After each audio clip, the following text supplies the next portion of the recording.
Hello. In today's episode, we will verify knowledge about dark energy.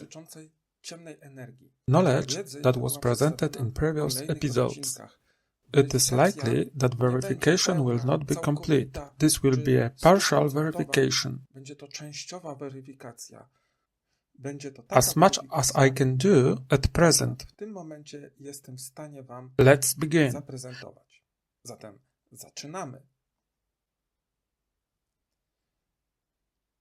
Gravitational energy has been discussed before, so by now you should know what this is all about.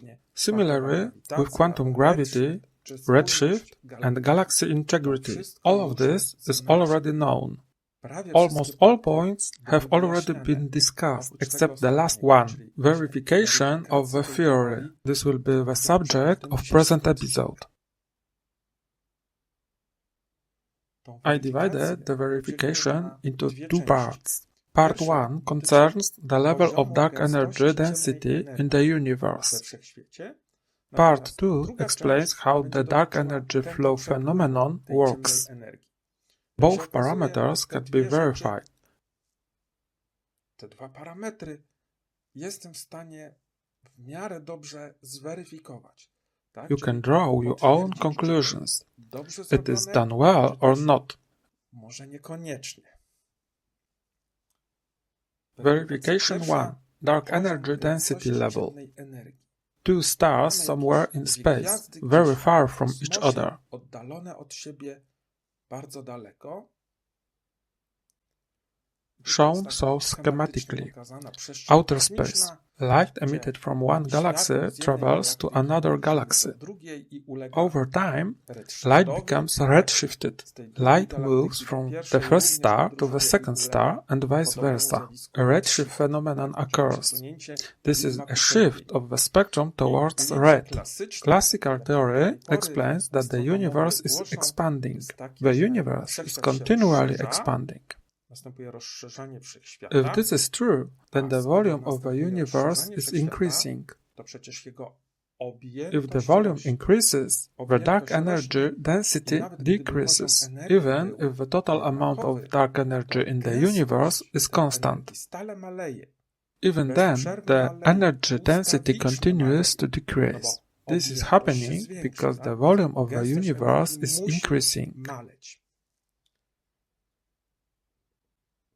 Here, it is shown schematically that space is expanding. Yes, the arrows show the direction of space expansion. This process continues all the time. Redshift is gone.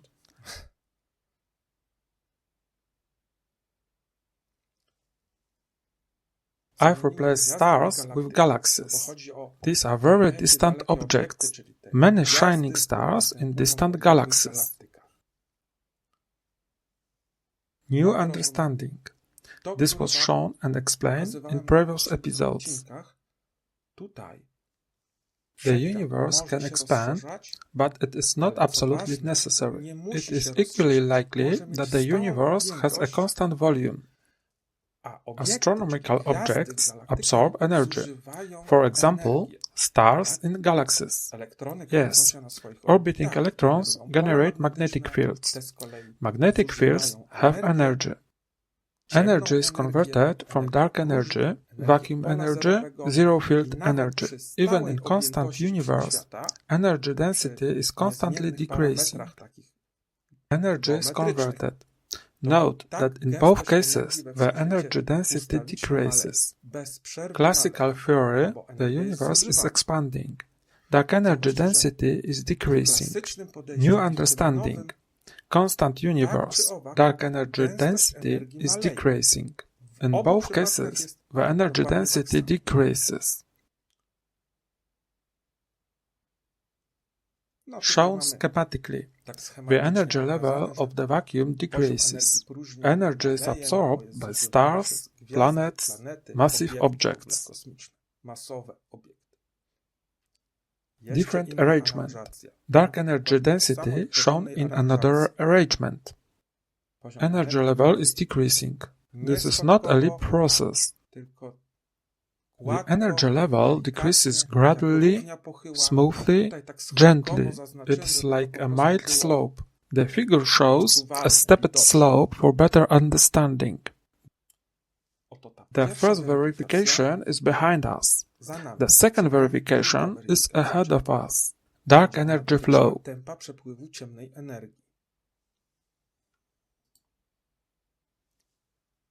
As a reminder, dark energy is shown flowing into the object.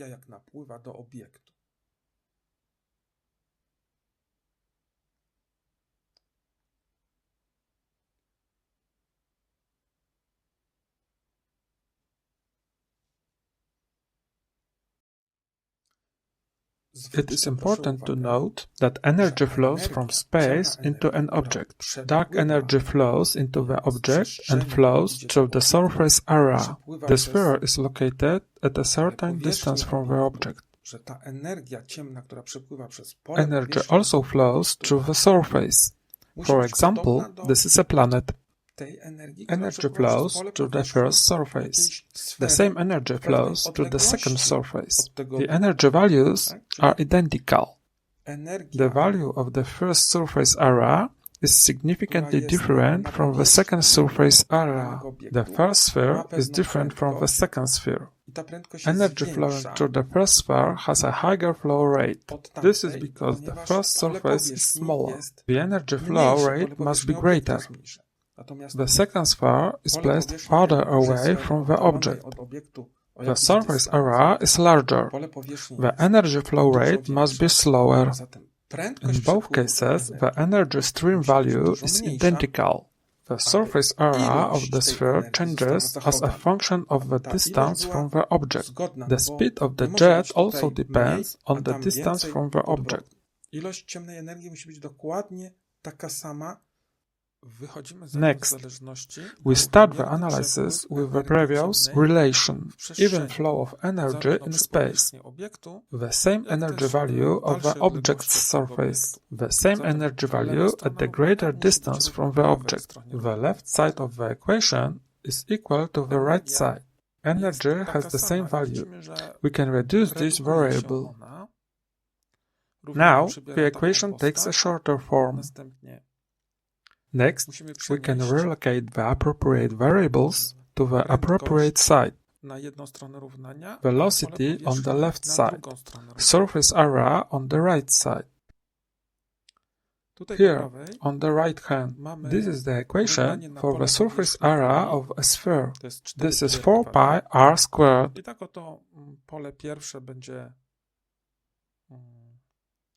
In order, first surface, second surface.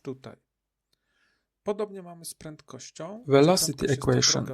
Velocity is a distance per time. Velocity 1, velocity 2.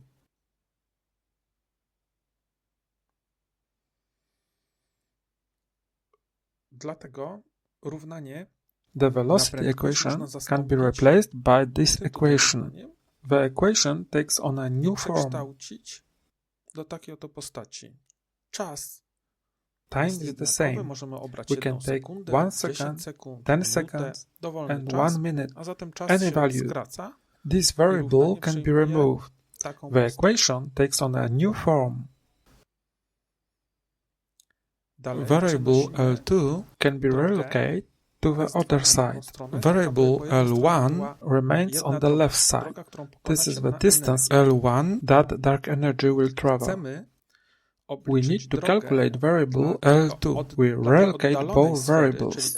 Now, L2 is equal L1 times S1 per S2. Acceleration is defined by this formula. Here, distance per time squared. The distance should be calculated. It is acceleration times time squared, first distance and second distance. Variable L1 and L2 takes on appropriate values. The equation takes on a new form. It is obvious that time can be reduced.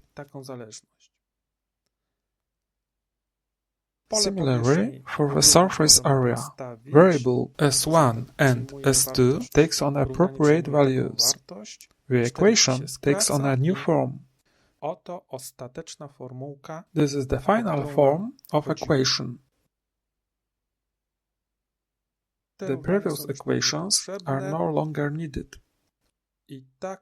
We started with this equation, up here. The final form of equation is here, acceleration. R1 is the radius of the object. R2 is R1 plus variable dist. Let's look at this equation again. The acceleration A1 acts on the surface of an object. It is simply the acceleration of gravity, similar to the law of universal gravitation by Isaac Newton. All necessary variables are known. We can calculate the acceleration A2, acceleration on the surface of the second sphere, the larger sphere. Is the result of the calculations correct? Does it correspond to Newton's law? All we need to do is calculate the equation on a computer. The results should be compared with the law of universal gravitation. We need to run a program that will help us verify this new equation, numerical verification. The results of two numerical simulations will be compared. First simulation for Newton's equations, the law of universal gravitation. Second simulation for dark energy flow. Data table. Table with parameters of astronomical objects, parameters of the Sun and planets. You can select any object. I have set n equals 0. The Sun parameters will be selected. The first column of this table contains the mass of the object.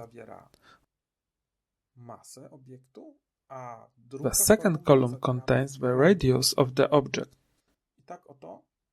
Here are the variables for the selected object. Parameters needed for calculations: solar mass, solar radius, radius increment. You can set any value. I set it to 100 of the object radius, 100 of the Sun's radius.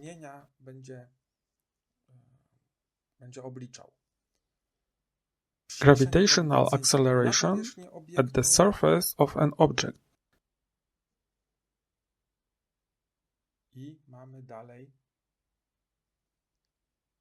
Next, here is a simple procedure, numerical calculation of the gravitational acceleration of an object as a function of distance, Newton's law. Here, the gravitational constant is multiplied by the mass of the object. This design allows for a little bit faster calculations. Here is the radius. Right there, it is a distance from the object.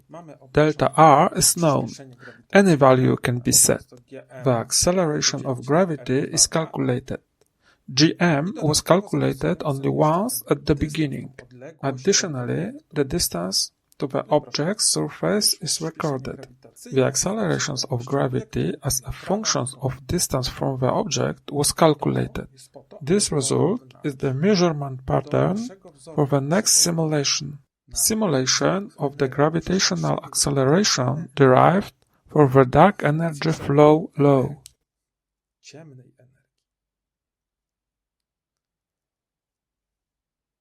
This is what we are talking about.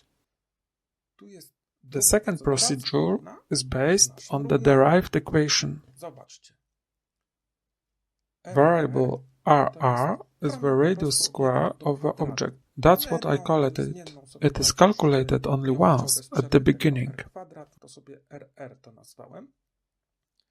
Variable rd is the distance to the object. Value of rd is loaded from the table. It was created earlier. Here it was calculated. The distance from the object is the same as before.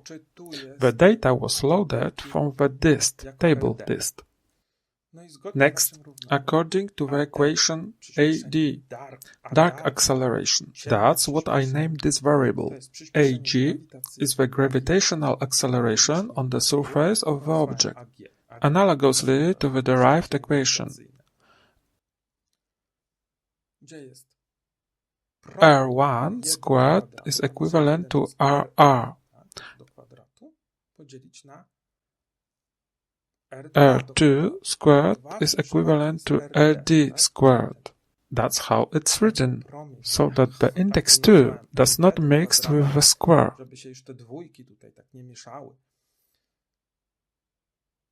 The results are presented in numerical form on the right. Two tables with the results. The first table is for reference, includes calculations for Newton's law.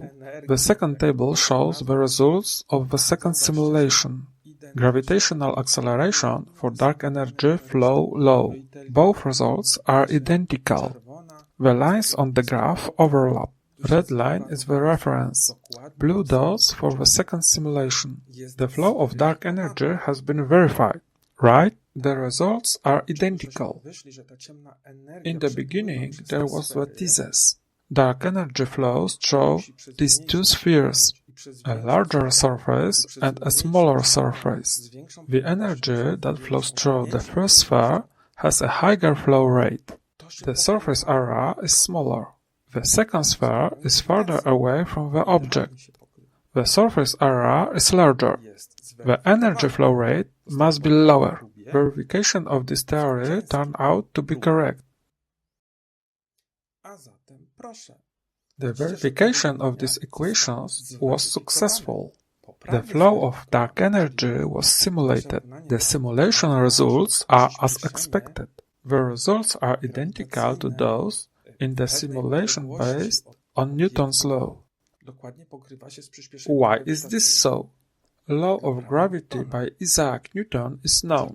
The equation is known. However, it is not known why the equation has this form. All the physical parameters are known, but why are they arranged this way? What is gravity? What is the source of gravity? The answers to these important questions can be found in my theory, dark energy flow. This is the answer. The summary value of dark energy flow must be the same for different distance from the object, for long distance and for short distance. The value of the dark energy must be the same. The surface area of a sphere changes as a function of a distance from the object. Velocity of energy flow also changes. This property is directly related to the acceleration of gravity. This is the source of gravity. I hope I was able to explain this in an easy way. We have already completed both parts of verification. The first part concerned the level of dark energy density. Remember, the second part shown a moment ago. The flow of dark energy. The theory was verified successfully. The results are in perfect agreement with Newton's law of universal gravitation. Perfect convergence of results. Theory verification done. In the next episode, I will show you numerical models. We will go back to dark energy models. I'll show you how this model compare for a few programs. MatchCAD Prime, SMAT, MATLAB. You can choose one of these programs and perform the calculations yourself. I haven't done everything. There's still a lot of stuff to do. This is a new theory. The process of creation is still open. It is definitely not finished. There is a lot of work to do. So, roll up your sleeves and get to work. Be sure to watch the next episode. Bye! Następny odcinek. Na razie, cześć!